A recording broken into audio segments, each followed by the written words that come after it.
So once again hi and hello everyone. Finally हमारा BST का syllabus भी over हो चुका है और इकोनॉमिक्स का भी सिलेबस ओवर हो चुका है और इसी के साथ साथ हम फाइनली अकाउंटेंसी के कंक्लूजन सेगमेंट पे पहुंच चुके हैं, जहां पे हम अपने अकाउंटेंसी की एक्चुअली थर्ड बुक, जहां पे आपकी जो पहली बुक थी वो एनपीओ और पार्टनरशिप थी, जो दूसरी बुक थी वो थी आपकी कंपनी अकाउंट्स की, जिसमें हमने इश्यू ऑफ शेयर्स और इश्यू ऑफ डिबेंचर्स के कंटेंट्स कवर किए हैं। और हम आज तीसरी किताब पे हैं जिसका नाम है एनालिसिस ऑफ फाइनेंशियल स्टेटमेंट्स। ठीक है, ये फॉर्मली इस बुक का कंटेंट है जिसको हम कवर अप करने वाले हैं। मेजरली इसमें अगर देखा जाए तो आपके सामने 5 चैप्टर्स हैं। सबसे पहला आपको कंपनी की फाइनेंशियल स्टेटमेंट को थोड़ा सा स्टडी करना है, रीड करना है, कैसे बनाते हैं ये जानना है। ठीक है, इसके बाद फाइनेंशियल स्टेटमेंट के एनालिसिस के टूल्स आपको समझने हैं। ठीक है, जिसमें से बेसिकली आपके सामने 7 टूल्स आपकी किताब में जिक्र किया गया है, लेकिन उसके कंटेंट पे आपको ओवरऑल अगर देखा है तो 4 टूल्स पढ़ने हैं। एक है आपका कंपैरेटिव, दूसरा है आपका कॉमन साइज, तीसरा है आपका अकाउंटिंग रेशियोज और चौथा है आपका कैश फ्लो अकाउंट। ठीक है, तो बेसिकली ये कैश फ्लो अकाउंट नहीं, सॉरी, कैश फ्लो स्टेटमेंट। तो बात यहाँ पे सिंपल सी चीज है कि जो आपका ये जो सेगमेंट है वो 5 चैप्टर का एक तरीके से ग्रुप है, जिसमें से हमारा जो नाम रखा गया है एनालिसिस ऑफ फाइनेंशियल स्टेटमेंट। तो हम पहले जानेंगे कि फाइनेंशियल स्टेटमेंट होता क्या है, उसके बाद हम जानने की कोशिश करेंगे किसी भी फाइनेंशियल स्टेटमेंट की एनालिसिस हम कैसे करते हैं।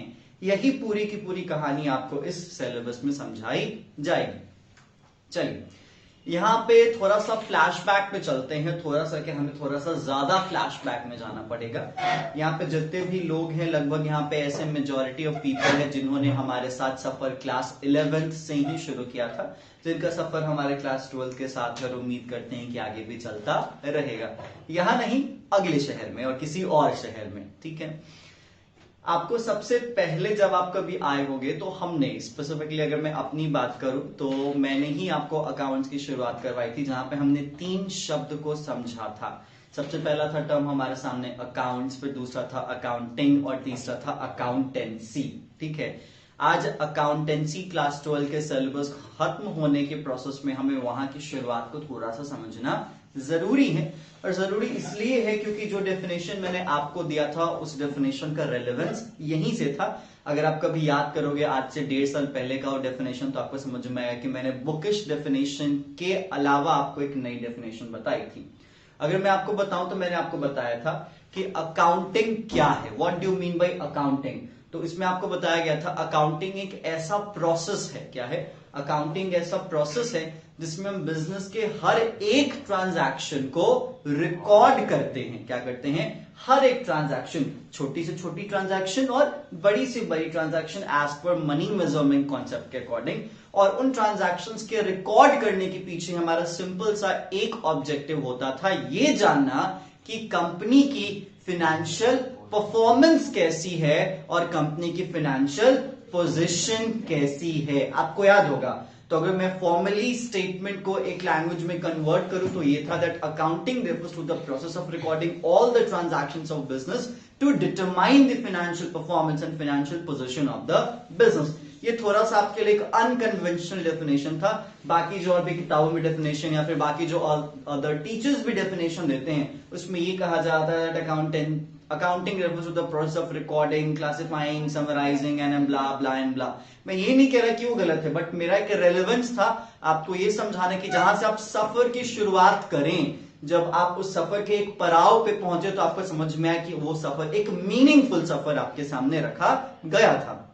और मैंने आपको उसी वक्त ये बताया था कि अगर आपको जानना है कि आपकी कंपनी की फाइनेंशियल परफॉर्मेंस कैसी हुई है और अगर आपको ये जानना है कि मेरी कंपनी की फाइनेंशियल पोजीशन का क्या हाल है, तो आपको कागज के एक पन्ने की जरूरत है, जिस पन्ने का जो शीर्षक हो, जिस पन्ने का जो टॉपिक हो, वो होता है फाइनेंशियल स्टेटमेंट। क्या होता है, फाइनेंशियल स्टेटमेंट। मतलब जो भी हमने इतनी क्लास 11th में जद्दोजहद की, जर्नल, लेजर, ट्रायल बैलेंस, फिर हमने यहाँ पे बैलेंस शीट बनाना सीखा, हमने कैश बुक बनाना सीखा, बीआरएस की कहानी हुई, बीच में डेप्रिसिएशन की कहानी हुई, वो सभी कहानी आपको बस एक जगह पहुंचाती है और उस जगह का क्या नाम है, फाइनेंशियल स्टेटमेंट। मतलब आप ये कह सकते हो कि फाइनेंशियल स्टेटमेंट सभी ट्रांजैक्शन का एक तरीके से लेखा जोखा एकदम क्रक्स वर्जन में आपके सामने प्रेजेंट करता है, जिसको देख के आप ये अंदाजा लगा सकते हो कि मेरी बिजनेस कैसी चली है या फिर मेरी बिजनेस आगे आने वाले सालों में कैसे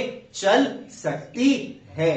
तो आपकी अकाउंटिंग के पीछे जो पूरा मीनिंग है, जो पूरा सेंस है, वो सेंस आपका फाइनेंशियल स्टेटमेंट भी है। और मैं कहूं तो ये बस आपके एकेडमिक सिलेबस की बात नहीं है, ये आपके प्रोफेशनल सिलेबस की भी बात होगी। जैसे अगर आप यहाँ पे सबसे एक स्टैंडर्ड प्रोफेशन में उतरते हो अकाउंटेंसी और अकाउंटिंग से एलिमेंट्स को लेके, तो वो होता है चार्टर्ड अकाउंटेंट। ठीक है, तो चार्टर्ड अकाउंटेंट की भी अगर आप बात करेंगे तो अल्टीमेटली सीएस के क्या काम है? लोग कहते हैं अकाउंटिंग करना सीए काम है। नहीं जी, सीए का काम अकाउंटिंग करना नहीं है, क्योंकि अकाउंटिंग करना काम अकाउंटेंट का होता है।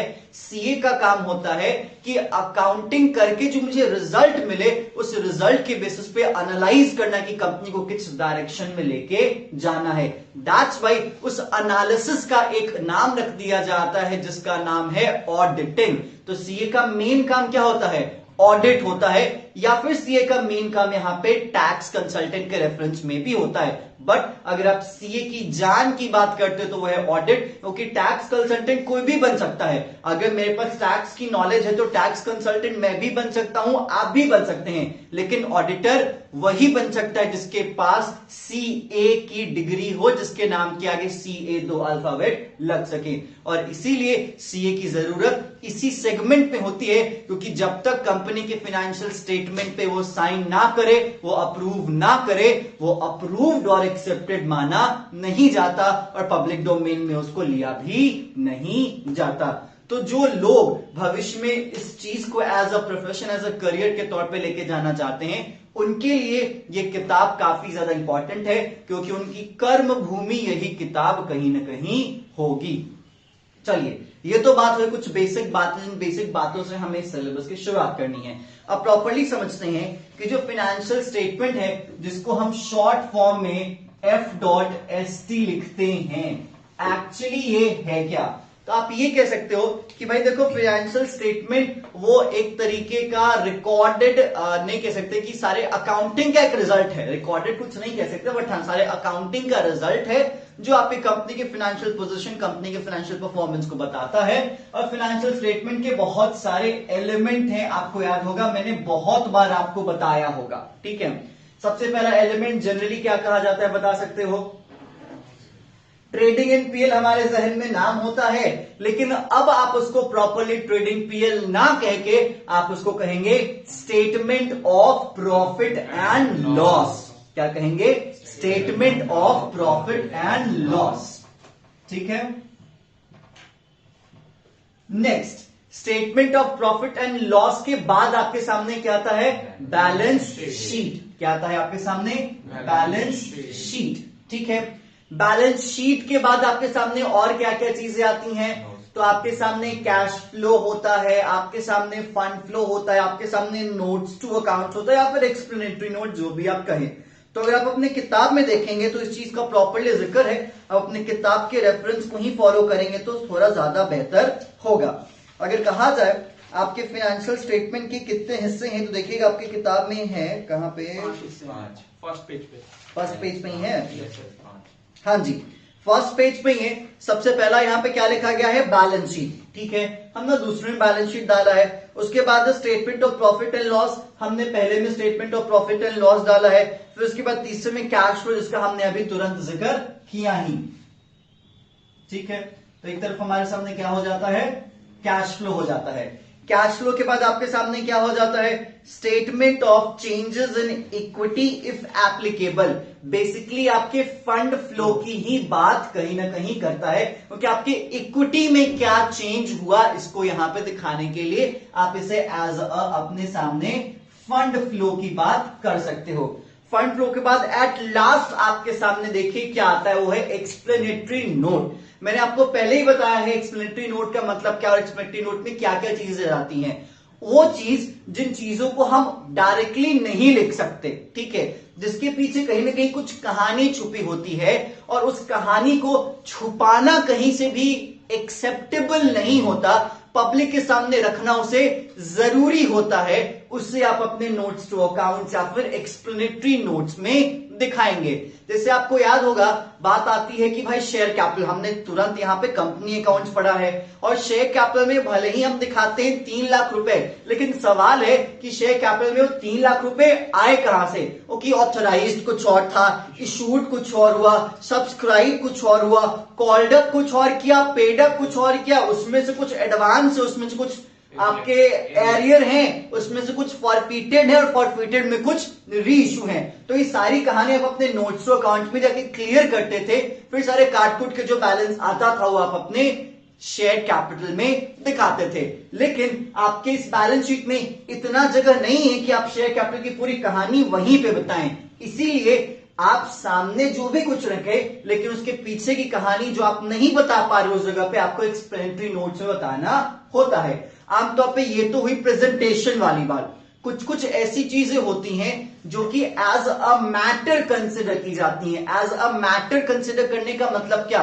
जैसे आपको मैंने क्लास 11th में ही बताया था कि नोट्स टू अकाउंट्स में क्या जाता है। जैसे मान लेते हैं कोई संपत्ति है, जिस संपत्ति को आपकी कंपनी ने खरीदा लेकिन उस संपत्ति पे केस कर दिया गया, मतलब वहां पे टाइटल डिस्प्यूट है। अब टाइटल डिस्प्यूट हुआ, कोर्ट में केस गया, तो या तो प्रॉपर्टी आपकी हो भी सकती है या तो प्रॉपर्टी आपकी नहीं भी हो सकती है। अगर मान लेते हैं आप उस प्रॉपर्टी को अपने बैलेंस शीट में एज असेट साइड दिखा रहे हैं और कल को कोर्ट का जो जजमेंट है वो आपके अगेंस्ट आता है, तो आपको वहां से निकालना पड़ेगा।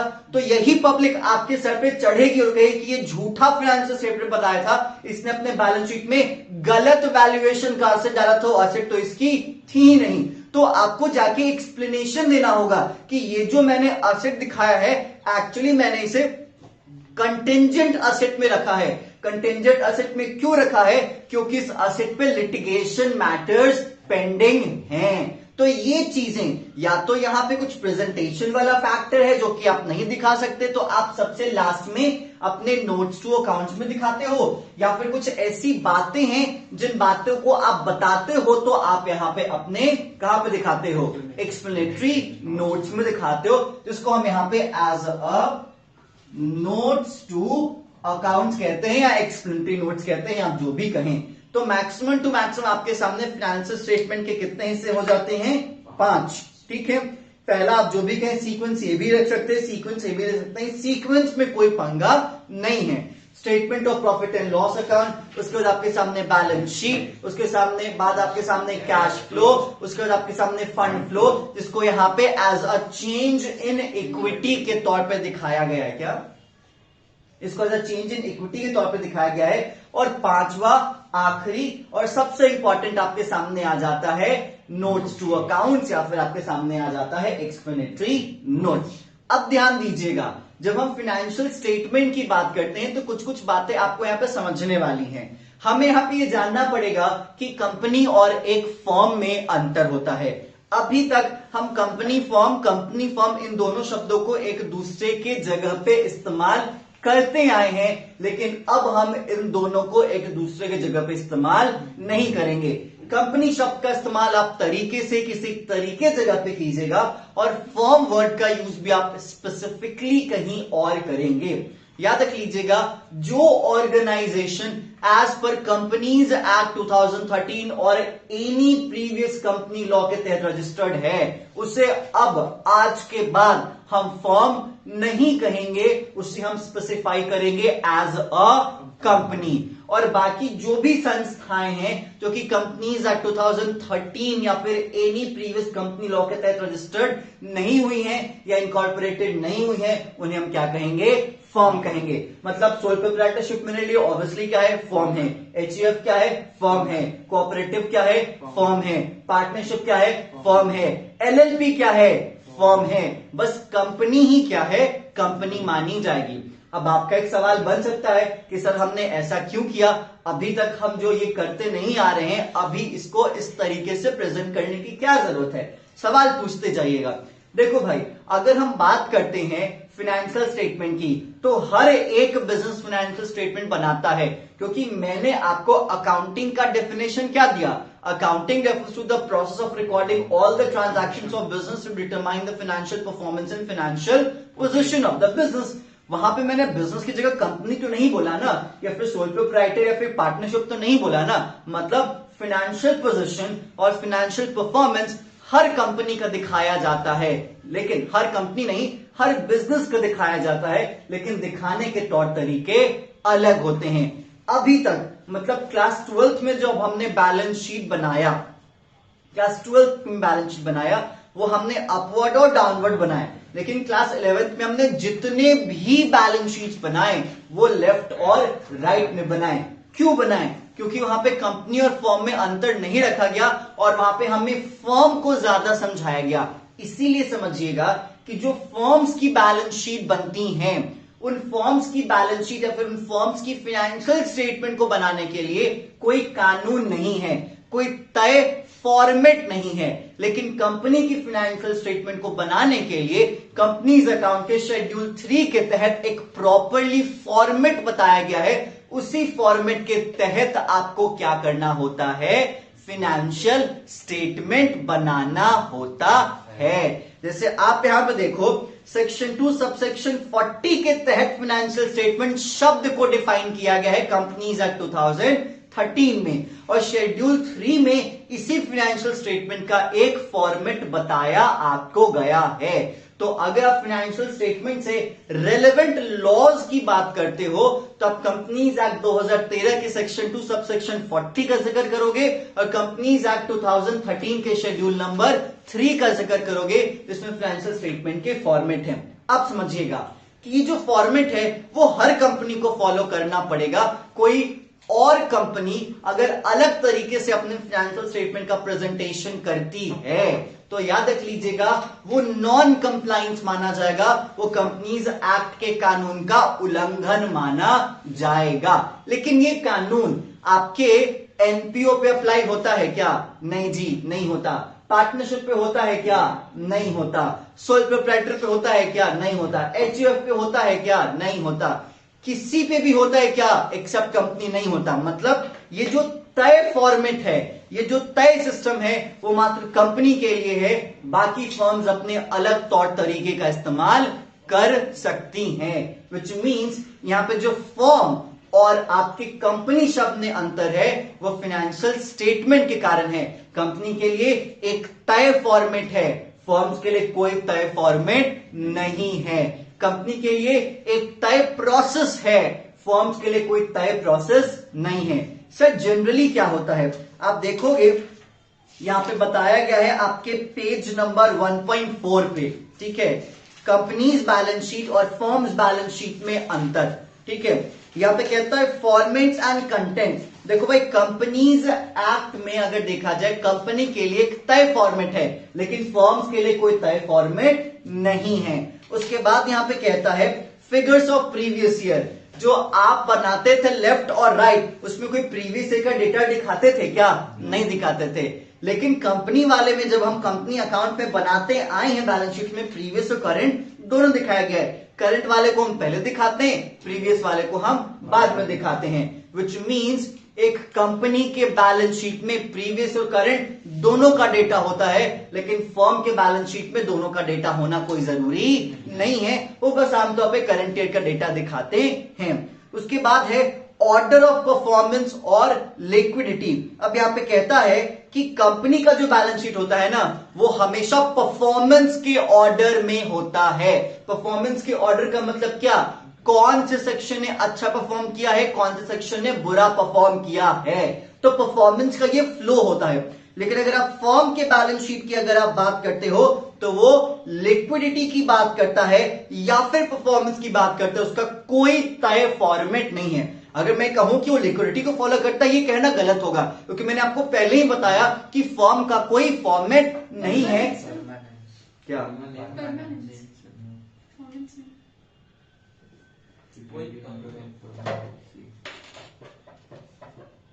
हाँ सॉरी, पर मंथ।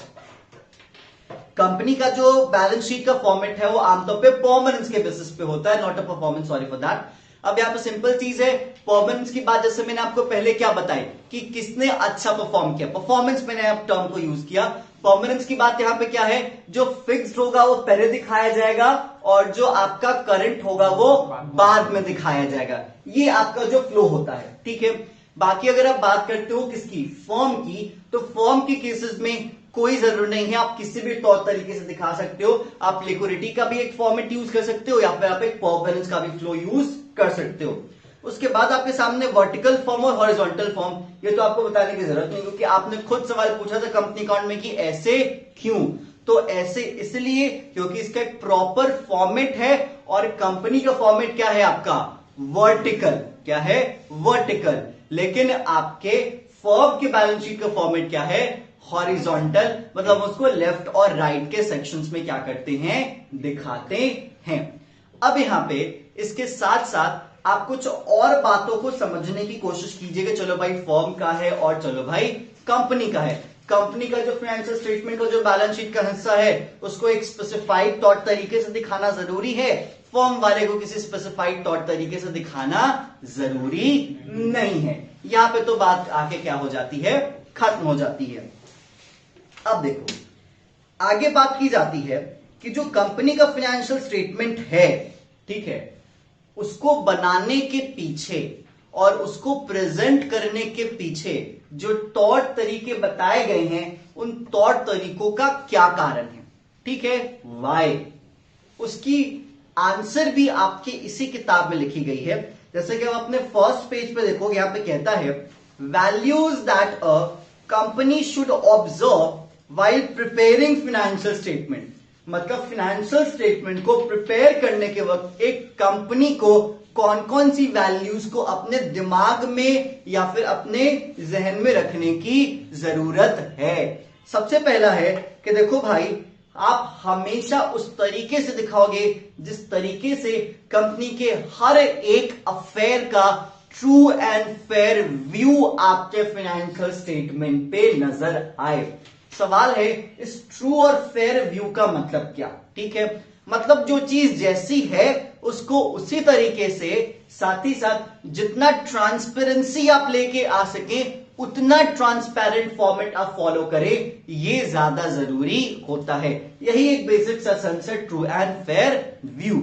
और याद रख लीजिएगा, ऑडिटर जाके यही चेक करता है कि कंपनी का जो फाइनेंशियल स्टेटमेंट में डेटा प्रेजेंट किया गया है वो data true and fair view represent करता है या नहीं करता है। ये जब आप आगे जाके ऑडिटिंग पढ़िएगा सीए प्रोफेशंस में या फिर आप ऑडिटिंग पढ़िएगा बीकॉम में भी, तो वहां पे आपको यही बताया जाएगा कि ऑडिटिंग में हम चेक करते हैं कि फाइनेंशियल स्टेटमेंट में true and fair view present किया गया है या नहीं किया गया है। उसके बाद यहां पे है कि जो कंपनी ने जो भी यहां पे प्रेजेंटेशन किया है वो अकाउंटिंग स्टैंडर्ड्स के अकॉर्डिंग किया है या नहीं किया है। अकाउंटिंग स्टैंडर्ड्स आपको क्लास 11th में बताया गया था। आमतौर पे अकाउंटिंग स्टैंडर्ड्स का मतलब क्या होता है, वो सारे रूल्स, वो सारे रेगुलेशंस, जिन रूल्स एंड रेगुलेशंस के तहत अकाउंटिंग की जाती है और ये फॉलो करना कंपल्सरी है। आप इसको इग्नोर या आप इसको वॉयलेट नहीं कर सकते। इंडिया में जो ऑर्गेनाइजेशन इंडिया के लिए अकाउंटिंग स्टैंडर्ड्स इशू करती है उसका नाम है ICAI, institute of chartered accountants of India, ठीक है। और जितने भी एएस हैं आप उन सारे एएस को फॉलो करेंगे। फिर वही काम एक ऑडिटर का हो जाता है। एक ऑडिटर जब फाइनेंशियल स्टेटमेंट को देखने बैठता है तो वो देखता है कि जितने भी यहां पे प्रोसेस अपनाए गए हैं वो एज पर एएस हैं या एएस नहीं है। एएस का मतलब होता है अकाउंटिंग स्टैंडर्ड्स, ठीक है। उसके बाद यहां पे कहता है कि देखो भाई, जो भी फाइनेंशियल स्टेटमेंट कंपनी बनाएगी वो शेड्यूल 3 के फॉर्मेट के तहत बनाएगी। तो वही चीज एक ऑडिटर भी जाके चेक करता है कि जो फाइनेंशियल स्टेटमेंट बना हुआ है वो as per schedule 3 of company 2013 के तहत बनाया गया है या बनाया गया नहीं है। तो जो वैल्यूज यहाँ पे कंपनी अपने फाइनेंशियल स्टेटमेंट में ऐड करने की कोशिश करती है, उन्हीं वैल्यूज को एक ऑडिटर क्या करता है, चेक करता है कि सारी वैल्यूज प्रेजेंट हैं या प्रेजेंट नहीं है। क्लियर क्या? चलिए अब आगे यहां पे देखिएगा, कुछ कुछ चीजें हैं जो यहां पे आपके सामने प्रेजेंट करनी जरूरी हो जाती है। जैसे लास्ट पैरा देखेगा, कहता है द बोर्ड ऑफ डायरेक्टर, मतलब यहां पे जो भी आपका बैलेंस शीट है या फाइनेंशियल स्टेटमेंट है, हर साल कंपनी बनाती है, ठीक है। बनाने के बाद हर साल कंपनी अपने फाइनेंशियल स्टेटमेंट को पब्लिक डोमेन में उतारती है, शेयर होल्डर्स के बीच में रखती है। लेकिन यहां पे कहता है जो भी बोर्ड ऑफ डायरेक्टर्स है उनको फाइनेंशियल स्टेटमेंट शेयर होल्डर के सामने रखना पड़ेगा अप्रूवल के लिए, ठीक है। और हर एक एजीएम में, याद रख लीजिएगा, मतलब एजीएम नाम ही क्या है, एनुअल जनरल मीटिंग, हर कंपनी का एजीएम होता है और उस एजीएम में फाइनेंशियल स्टेटमेंट यहां पे रखा जाता है जो कि बनाया गया है कंपनी की तरफ से, बोर्ड ऑफ डायरेक्टर्स को रखना होता है, क्योंकि उस एजीएम की जो कमिटमेंट्स होती है वो बोर्ड ऑफ डायरेक्टर्स के थ्रू होती है। लेकिन उस एजीएम में याद रख लीजिएगा ऑडिटर्स भी होते हैं, मतलब वो चार्टर्ड अकाउंटेंट्स भी होते हैं जिनको एज अ ऑडिटर अपॉइंट किया गया है। नीचे की लाइन कहता है the auditor reports and directors report must be attached to financial statement of the company, मतलब कंपनी के फाइनेंशियल स्टेटमेंट में डायरेक्टर रिपोर्ट भी होता है और ऑडिटर रिपोर्ट भी होता है। ये डायरेक्टर रिपोर्ट क्या है, ऑडिटर रिपोर्ट क्या है, ऊपर ऊपर समझिएगा, ज्यादा इंडल्ज होने की जरूरत नहीं है। डायरेक्टर रिपोर्ट का मतलब क्या कि डायरेक्टर्स के अकॉर्डिंग कंपनी की परफॉर्मेंस कैसी रही, डायरेक्टर्स के अकॉर्डिंग कंपनी की पोजीशन कैसी है, डायरेक्टर्स के अकॉर्डिंग कंपनी गोइंग कंसर्न है या गोइंग कंसर्न नहीं है, डायरेक्टर्स के अकॉर्डिंग किस चीज को एज अ मटेरियल माना गया है या किस चीज को एज अ मटेरियल नहीं माना गया है। ये समझे, मटेरियल मानना नहीं मानना, मटेरियलिस्टिक जो कैश में, मटेरियलिस्टिक अप्रोच, मतलब जो चीज आपके लिए वैल्यूएबल है, जो चीज आपके लिए वैल्यूएबल नहीं है। जैसे अगर हजारों करोड़ों रुपए की कंपनी है तो वहां पे अगर 100 रुपए खो गए तो वो चीज आपके लिए मटेरियल नहीं होगी, लेकिन अगर 1 करोड़ गायब हो गए हैं तो आपके लिए मटेरियल है। ये भी चार्टर्ड अकाउंटेंट्स ऑडिटर्स चेक करते हैं, क्योंकि हर चीज परफेक्ट नहीं हो सकती, एरर्स तो होते हैं, इंसान बनाता है, एरर्स होते हैं। कौन से एरर आप इग्नोर कर सकते हैं, कौन से एरर आप इग्नोर नहीं कर सकते हैं, ये आपको ऑडिट में सिखाई जाती है। इसको बेंचमार्किंग कॉन्सेप्ट कहते हैं, मतलब एज अ बेंचमार्क कि इतना तक चलेगा, इससे ऊपर नहीं चल सकता। तो मे बी डायरेक्टर्स के अकॉर्डिंग मटेरियलिस्टिक या बेंचमार्क कुछ और हो सकता है, ऑडिटर्स के अकॉर्डिंग कुछ और हो सकता है। डायरेक्टर कहते हैं मेरे लिए 1000 रुपया एज अ मटेरियल है, उसको हम 1000 रुपया एज अ बेंचमार्क मानते हैं। लेकिन जब ऑडिटर चेक करते तो कहते हैं कि नहीं, आपको 1000 नहीं मानना चाहिए, आपको 500 मानना चाहिए कि आपकी कंपनी की वैल्यूएशन कम है। तो इसीलिए डायरेक्टर की तो रिपोर्ट होती ही होती है, ऑडिटर की रिपोर्ट होती है। डायरेक्टर कौन, वो लोग जो फाइनेंशियल स्टेटमेंट बनाते या बनवाते हैं, उनका ओपिनियन फाइनेंशियल स्टेटमेंट पे क्या है। और ऑडिटर रिपोर्ट का मतलब क्या, वो लोग जो फाइनेंशियल स्टेटमेंट को चेक करते हैं और चेक करने के बाद उनकी ओपिनियन क्या है, ये दोनों चीजें लगाई जाती हैं, क्योंकि दोनों एक ही चीज पे डिस्कशन कर रहे हैं। तो जब एनुअल जनरल मीटिंग होती है और जब फाइनेंशियल स्टेटमेंट शेयर होल्डर्स के सामने रखे जाते हैं तो इन दोनों के रिपोर्ट को अटैच करना क्या हो जाता है, कंपलसरी होता है कि बनाने वाले ने क्या बोला और चेक करने वाले ने क्या बोला, ठीक है। बाकी इसमें और ज्यादा कुछ चीजें नहीं होती हैं। आगे कहता है फाइनेंशियल स्टेटमेंट बनाते ही हम क्यों हैं, ऑलरेडी आपको पता है, बताने की जरूरत नहीं है। कंपनी की फाइनेंशियल परफॉर्मेंस और पोजीशन को जानने के लिए हमें फाइनेंशियल स्टेटमेंट बनाना होता है। अब बात आती है कि फाइनेंशियल स्टेटमेंट के कैरेक्टरिस्टिक्स क्या क्या हैं। सिंपल सी चीज है, देखो भाई, यहाँ पे हिस्टोरिकल डॉक्यूमेंट होता है। हिस्टोरिकल डॉक्यूमेंट का मतलब क्या, ये अतीत की बातें होती हैं, क्योंकि 2020-2021 अगर आपका फाइनेंशियल ईयर है जिसकी शुरुआत 1 अप्रैल 2020 से हुई है, जो कि खत्म 31 मार्च 2021 में होगा, तो ऑब्वियस सी बात है फाइनेंशियल स्टेटमेंट 31 मार्च 2021 के बाद ही आएगा। मतलब पिछले साल में हमने क्या किया, हमें फायदा हुआ या नुकसान हुआ। तो कैरेक्टरिस्टिक में आप ये कह सकते हो कि जो मेरा फाइनेंशियल स्टेटमेंट है वो एक हिस्टोरिकल रिकॉर्ड है। क्लियर क्या? उसके बाद यहां पे कहता है हमेशा सिंपल सी चीज है, ये मॉनेटरी टर्म में प्रेजेंट किया जाता है, क्योंकि ऑलरेडी आपको बताया गया है मनी मेजरमेंट कॉन्सेप्ट ही हमारे बिजनेस ट्रांजैक्शन का रिकॉर्डिंग प्रोसेस का हिस्सा होता है, बाकी चीज हम रिकॉर्ड नहीं करते हैं। फिर एट लास्ट यहां पे कहता है कि फाइनेंशियल स्टेटमेंट अपनी प्रॉफिटेबिलिटी दिखाता है। अब शब्द यूज कीजिएगा, financial statement represent the profitability of business by statement of profit and loss and represent liquidity of the business by balance sheet। मतलब बैलेंस शीट कंपनी की लिक्विडिटी को दिखाता है और स्टेटमेंट ऑफ पीएल कंपनी की profitability को दिखाता है। समझ में आया?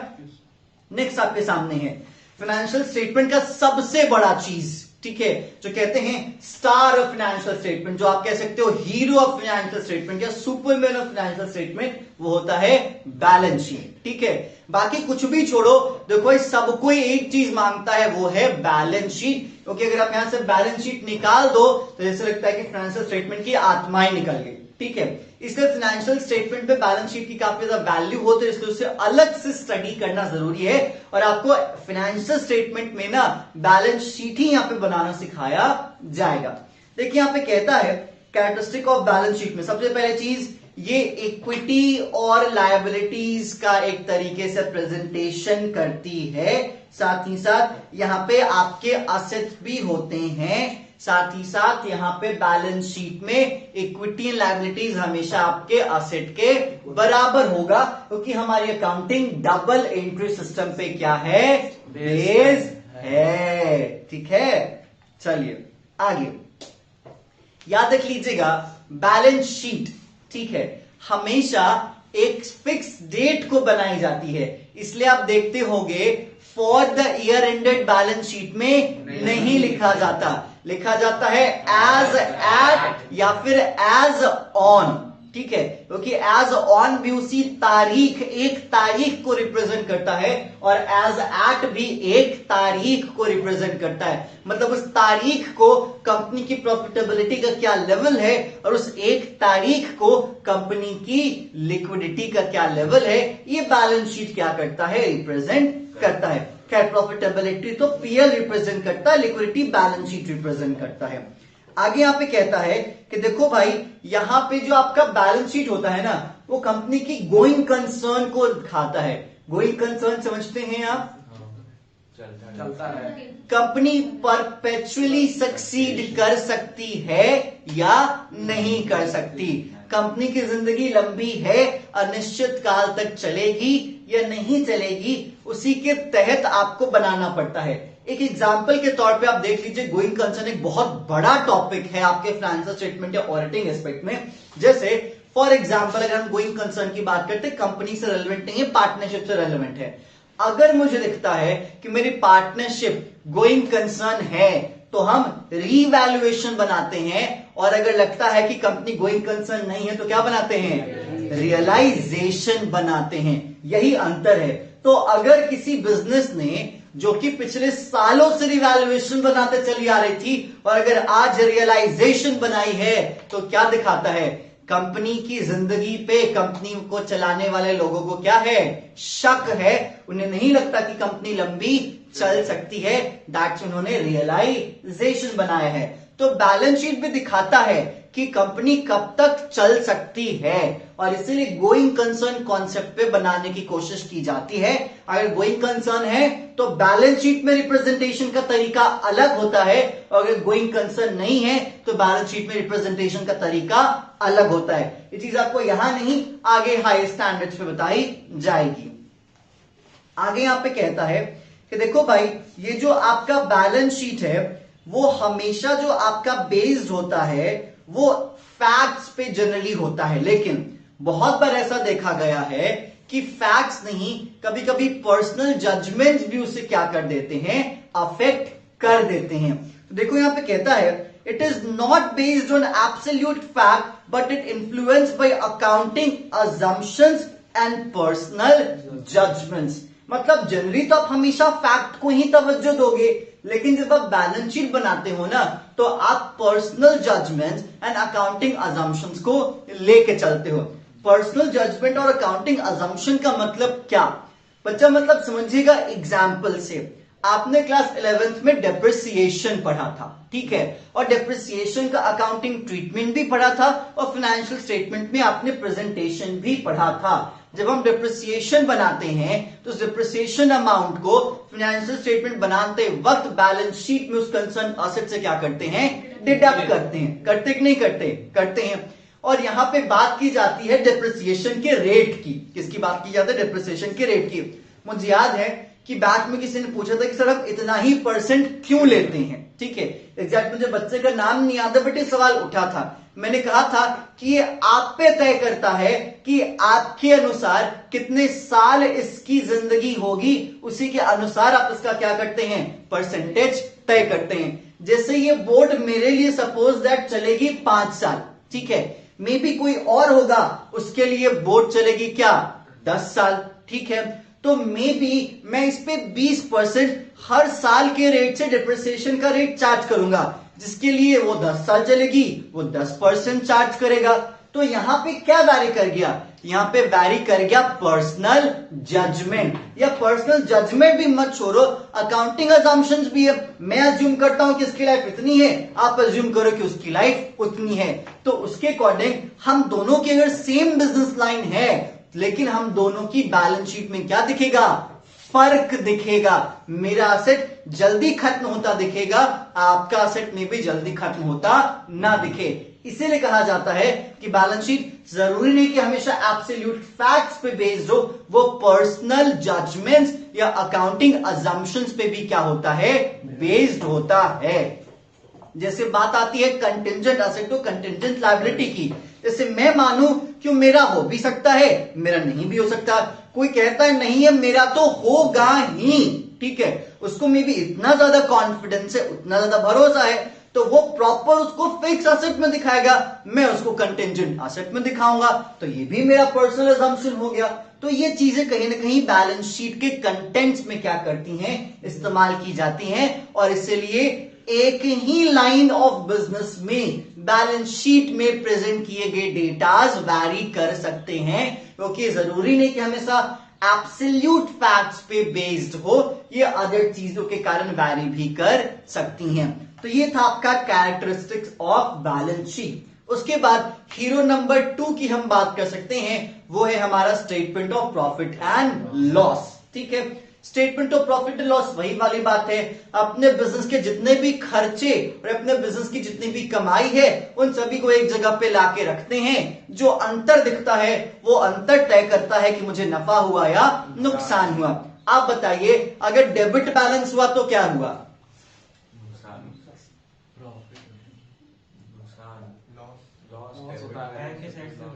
डेबिट बैलेंस, डेबिट बैलेंस मतलब डेबिट साइड का होना, डेबिट बैलेंस मतलब क्या समझ रहे हो? अगर डेबिट साइड आएगा तब तो प्रॉफिट होगा ना। मैंने आपसे पूछा, लॉस होगा सर। मैंने आपसे पूछा कि अगर डेबिट बैलेंस आया तो क्या, लॉस तो होगा। डेबिट बैलेंस का मतलब क्या, डेबिट ज्यादा है क्रेडिट की साइड को दिखा रहे हैं, दिखाएंगे क्रेडिट। डेबिट ज्यादा है हाँ। और क्रेडिट कम है, और क्रेडिट बैलेंस का मतलब डेबिट क्रेडिट ज्यादा है डेबिट कम है। क्रेडिट ज्यादा है डेबिट कम, जी हाँ, ठीक है। डेबिट बैलेंस क्या क्या, सीडी और बीडी में, हाँ वो सीडी और बीडी का एक डिफरेंस होता है, ठीक है। सो सिंपल सी चीज है, अगर सीडी में लिखोगे तो उसको कहां दिखाओगे, मतलब ये कह रहे हैं क्रेडिट साइड सीडी लिखोगे तो फिर डेबिट साइड क्या दिखाओगे, बीडी दिखाओगे, ठीक है। और अगर डेबिट साइड सीडी लिखोगे तो क्रेडिट साइड क्या दिखाओगे, बीडी दिखाओगे। तो जो बैलेंस आएगा वहां से वो क्या होगा, क्रेडिट बैलेंस ही लाके यहाँ पे डेबिट में लिख रहे हो ना, तो उस तरीके से ये चीज आपका ट्रांसफर होगा। तो सिंपल सी चीज है, बात यहाँ पे फिक्स है। देखो अगर डेबिट बैलेंस दिख रहा है तो नुकसान नजर आएगा, क्रेडिट बैलेंस दिख रहा है तो आपको फायदा नजर आएगा। आप इसी तरीके से सोचिए ना, all the expenses and losses are debited and all the income and gains are credited. ये बेसिक इस तरीके से कहानी चलती है। क्या हुआ, इसको कोई दिक्कत नहीं ना, पक्का ना। चलिए देखिए भाई, स्टेटमेंट ऑफ पीएल का यहाँ पे फीचर बताया गया है आपकी किताब में। हमेशा हम यहाँ पे क्या करते हैं, अपने खर्चे को अपनी कमाई से, अपने रेवेन्यू से बैलेंस करने या मैच करने की कोशिश करते हैं। जो अंतर होता है वो अंतर ही तय करता है कि फायदा हुआ या नुकसान हुआ। That's it. साथ ही साथ याद रख लीजिएगा, ये एक proper particular period of time के लिए बनाया जाता है, ये किसी एक तारीख को नहीं बताया जाता। जैसे बैलेंस शीट एज एट और एज ऑन होता है, लेकिन statement of PL for the year ended होता है। मतलब पूरे लगभग एक साल का लेखा जोखा, क्योंकि क्वार्टरली भी बनता है, हाफ ईयरली बनता है, बट मैं यहाँ पे एक साल फाइनेंशियल ईयर के रेफरेंस में अगर बातें लेके चलूं तो आपका पीएल पूरे एक साल की कहानी दिखाता है, बैलेंस शीट एक तारीख की कहानी दिखाता है। ठीक है, नेक्स्ट एट लास्ट यहां पे है, देखो भाई ये भी क्या है, एक हिस्टोरिकल डॉक्यूमेंट भी है as just like balance sheet. Simple. Next चीज है फाइनेंशियल स्टेटमेंट के नेचर्स। ठीक है, देखो फाइनेंशियल स्टेटमेंट का नेचर क्या है, तो सबसे पहले चीज है रिकॉर्डेड फैक्ट। ठीक है, तो सिंपल चीज, अगर रिकॉर्डेड फैक्ट की बात आती है तो यहां पे जो फैक्ट्स एंड फिगर्स है, कैश कितने हैं, बैंक बैलेंस कितने हैं, डिप्रिशिएटेड अमाउंट कितना है, सैलरी कितना दिया, कमीशन कितना दिया, कॉस्ट कितना लगा, कैरेज क्या है, एकदम एग्जैक्ट फिगर्स आप दिखाते हो। यहां पे कोई वेगनेस नहीं होता, इस बात को आप याद रख लीजिएगा। पीएल में भी यहां पे याद रख लीजिएगा फैक्ट्स ही होते हैं, कोई पर्सनल जजमेंट्स वगैरह नहीं होते हैं। पर्सनल जजमेंट्स, अकाउंटिंग अजम्पशंस आपके बैलेंस शीट में ही देखने को मिलती हैं। P&L में भी तो हो सकता है, डेप्रिसिएशन तो हम लोग P&L में दिखाते हैं ना। मैं इफेक्ट की बात कर, उसका इफेक्ट आपको वहां पे मेन दिखाना होता है ना, असेट का फैक्टर है ना यहाँ पे, ये चीज है। नेक्स्ट बात आती है अकाउंटिंग कन्वेंशन। बताइए सर जी, अकाउंटिंग कन्वेंशन क्या होता है? यश तुम रो रहे हो कि तुमको गर्मी लग रही है? नहीं, आ नहीं आता। अच्छा, बताइए अकाउंटिंग कन्वेंशंस क्या होते हैं? जो नफा होगा नहीं दिखाएंगे, नुकसान होगा पहले ही बता देंगे, होने वाला है। मैं कंजर्वेटिज्म कॉन्सेप्ट की बात नहीं कर रहा, मैं अकाउंटिंग कन्वेंशन की बात कर रहा। What do you mean by accounting convention? Principles वगैरह जो रहते हैं हमारे पहले से फॉलो किए जा रहे हाँ, अकाउंटिंग हम पहले से जो ट्रेडिशनली वही चीज है, हम एक टर्म देखिए ना, कन्वेंशनल अप्रोच। ठीक है, मतलब वो पुराने सिस्टम जो कि चलते आ रहे हैं।